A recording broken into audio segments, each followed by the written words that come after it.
Et malheureusement, nous les jeunes, Wallahi, illa man rahim Allah, sauf ceux à qui Allah Azza wa Jalla fait miséricorde, beaucoup d'entre nous, on est négligents avec nos parents. Et je dis beaucoup d'entre nous les pratiquants, beaucoup d'entre nous les jeunes, qui sommes soi-disant attachés à la sunna, qui faisons des efforts pour nous attacher à la religion, beaucoup d'entre nous, Wallahi, notre comportement, il a été influencé par la vie en Occident, et Wallahi, notre comportement, à bien des égards, il est loin du comportement qu'Allah Azza wa Jalla nous a demandé. Allah, il nous interdit de faire de dire la moindre phrase. Le moindre mot. Fi, ça n'a aucun sens. Ça n'a pas de sens. Fi, c'est une onomatopée. C'est un son. C'est un mot qui est composé de 2 lettres. C'est le mot le plus petit en arabe. C'est pour vous dire que si tu n'as pas le droit de faire à ton père, celui qui fait des phrases entières et qui lui dit tu m'as jamais rien appris, tu m'as jamais rien donné, et qui se plaint, ça c'est encore pire. Regardez, à travers ce dua, on retrouve la miséricorde. Ceux qui bénéficient, qui doivent bénéficier de notre bon comportement et de notre miséricorde, ce sont nos parents en premier, notre père et notre mère. C'est eux qui doivent profiter en premier. Nous aujourd'hui avec les frères, on est masha'Allah. Un frère te dit viens emmène-moi à Anvers, tout de suite tu l'emmènes à Anvers. Emmène-moi à Bruxelles, tu l'emmènes tout de suite. Par contre ton père te dit viens me rendre un service, tu lui dis j'ai pas le temps, ya abi, demain, après-demain. On n'est pas disponible pour nos parents, subhanallah. Regardez ce dua. Oh Allah, fais-leur miséricorde comme ils m'ont élevé tout petit, subhanallah. Quand tu auras des enfants, tu vas comprendre, subhanallah. Quand ton fils il pleure la nuit, les parents ils dorment pas, peuvent pas dormir, subhanallah. Au moindre bruit de l'enfant, ils se réveillent. Les parents ils sont capables de se priver pour donner à leurs enfants. Ton père, combien de nos parents ils se sont levés, subhanallah, à 5 heures du matin, à 4 heures du matin, ils ont fait même 2 travails, exprès pour pouvoir nous donner ce qu'eux ils n'ont pas reçu, exprès pour nous acheter des chaussures Nike ou nous acheter de la marque, pour nous donner ce qu'eux ils n'ont pas connu dans leur enfance, eux qui sont venus à 13 ans ou 14 ans en France. Et nous, subhanallah, on n'est même pas capable de leur rendre tout ça. On doit être miséricordieux avec nos parents. On doit les aimer, leur montrer de l'amour. Quand ils sont vieux, on doit être auprès d'eux, leur accorder du temps. Mais nous, quand on est marié, on préfère notre femme, on préfère nos enfants. Même le pont, certains, si sa femme va se disputer avec ses parents, il va toujours prendre le parti de sa femme, subhanallah. Il va faire des cadeaux à sa femme, mais jamais à sa mère. Il va emmener sa femme, il va jamais emmener sa mère. Pourquoi est-ce qu'on est comme ça? Parce que notre cœur, il est devenu dur.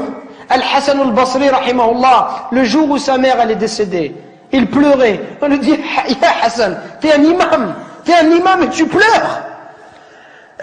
Comment est-ce que tu peux pleurer? Il dit, je ne pleure pas parce qu'ils sont décédés, je pleure parce qu'une des portes du paradis est fermée. Et c'est la même chose qu'on doit se dire. Et Wallah, c'est ce que je suis en train de me dire moi-même.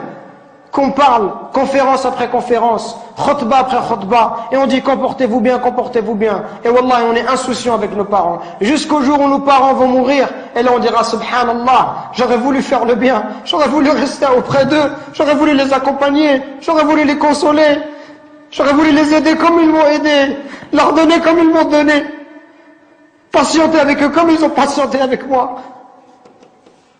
Qu'on se réveille avant qu'il soit trop tard, subhanallah. Qu'on se réveille avant qu'il soit trop tard, avant qu'on le regrette. Et avant qu'on dise j'aurais aimé faire le bien, j'aurais aimé voyager avec mon père, j'aurais aimé passer du temps avec lui, j'aurais aimé rester juste m'asseoir, boire un verre de thé, parler avec lui, qu'il soit heureux. Combien de gens dans l'histoire de l'islam, ils ont atteint des hauts degrés, juste parce qu'ils étaient bons avec leur mère.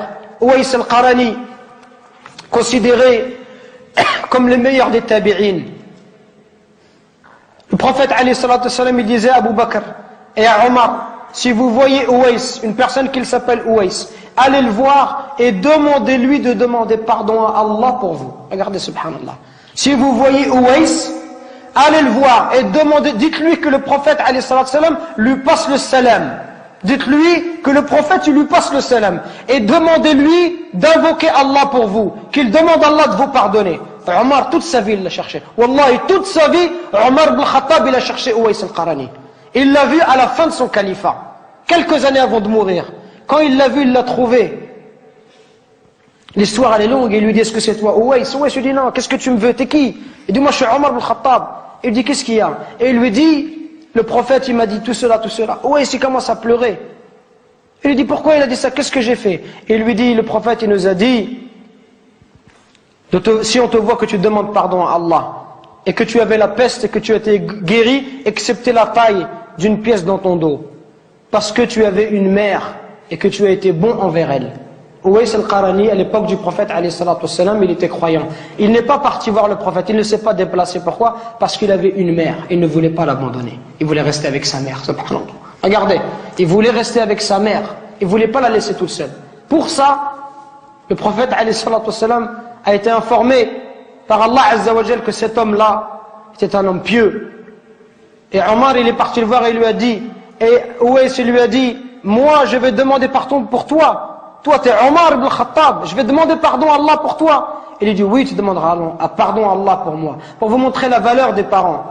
Parce qu'il passe du temps. Aujourd'hui combien de temps se passe? Peut-être qu'on ne va pas voir nos parents. Peut-être qu'une semaine, 2 semaines on ne va pas voir nos parents. On leur passe même pas un coup de fil, subhanallah. Alors que nos amis, tous les jours,